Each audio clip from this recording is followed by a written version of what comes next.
In 2007, my mom gave birth to me and my twin brother, Jack. Let's just say it was not the picture-perfect delivery, as most twins are not. A few months later, we were still on heart monitors and wearing my parents down. As you can see from the eye bags, my parents were in need of vacation, so spontaneously and mostly sleep-deprived, they decided to pack up Jack and I, our heart monitors, pack-and-plays, and everything you could imagine for a baby, ×2, and head to our family house in Highlands, North Carolina. Disclaimer, they didn't think this trip would be a relaxing or normal vacation, but they thought a change of scenery would do them well. They met my aunt and uncle, who also had young children at the time, and together we had our first Noland family vacation. Though I do not remember this as my first travel experience, my parents would love to tell you how they asked a random grocery store cashier with pink hair to be the babysitter for the night so they could go to dinner with my aunt and uncle and have a normal night. This trip showed an understanding of how change of scenery is not just a luxury but a necessity. But before family vacations, travel is not about leisure but solely for survival. Let's travel all the way back to our ancestors, the hunters and gatherers.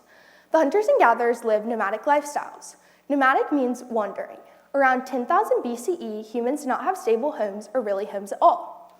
They would go to a place, use up all of its resources, and once the resources were gone, they'd pack up and move to the next place.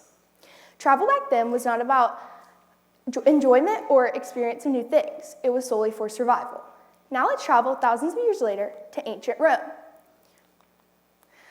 The ancient Romans used travel as a symbol of social status and wealth. They would travel to their countryside villas or the Mediterranean coast for leisurely vacations. They would travel in style in horse-drawn carriages or ships to get to their destination. But for the average Roman, travel was a form of trade, work, and military services. Soldiers would travel the border to protect the empire, while merchants would travel trading goods such as olive oil, pottery, and wine. Now let's travel centuries later to the Silk Road.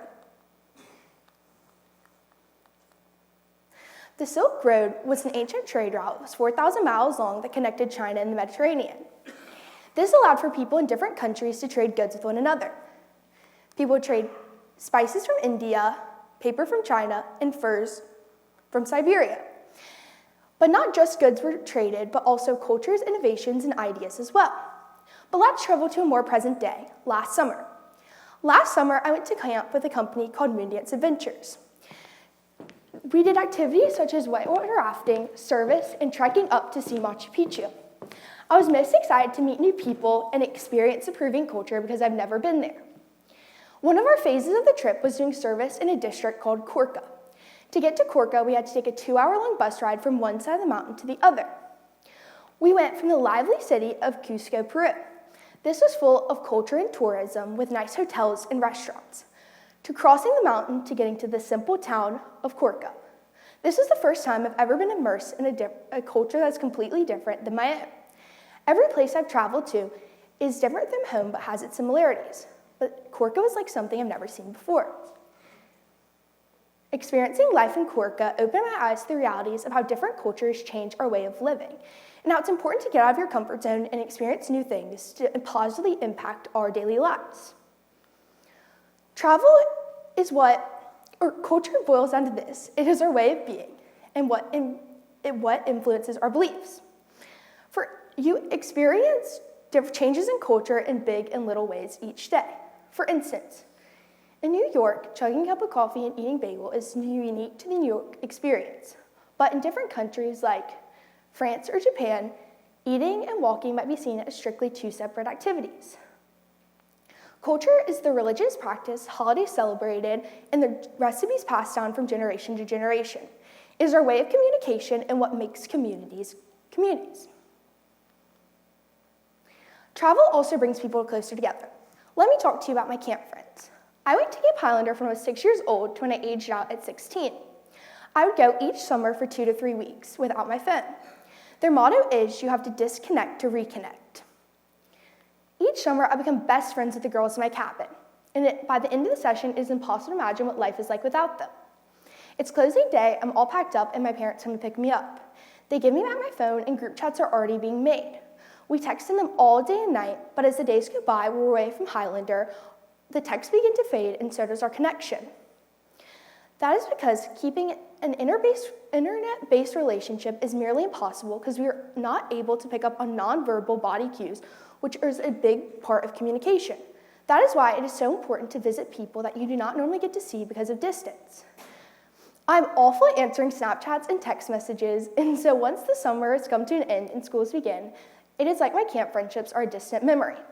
So, since I've aged out of being a camper, I've made sure to keep the connections by meeting up with my camp friends in person a few times a year. By doing this, it has effectively kept up our relationship, and even though we do not live by each other, our friendship is still the same. Now, I want to preface this by saying I'm not telling you to spend thousands of dollars on that once-in-a-lifetime trip, or you need to go abroad to experience something from travel. You can go to a place as short as St. Francisville or New Orleans to experience a completely different culture than Baton Rouge. I'm sure many of the seniors remember in 7th grade when we took a field trip to New Orleans. We saw Wicked the play, had a haunted tour of the French Quarter, a swamp tour, and ate at Café du Monde. This quick 48-hour trip showed us a completely different culture than our normal routine in Baton Rouge. I felt like I was across the country even though I was not even an hour and a half away from home. That is how easy it is to experience something different than your normal routine. Travel is about discovery, not distance. These new experiences help us have an understanding of how we live differently than one another. You may be surprised about how these experiences change your perspective on the world and even yourself. So challenge yourself to go and experience something new, whether that is in a different country or just a few miles away. Thank you.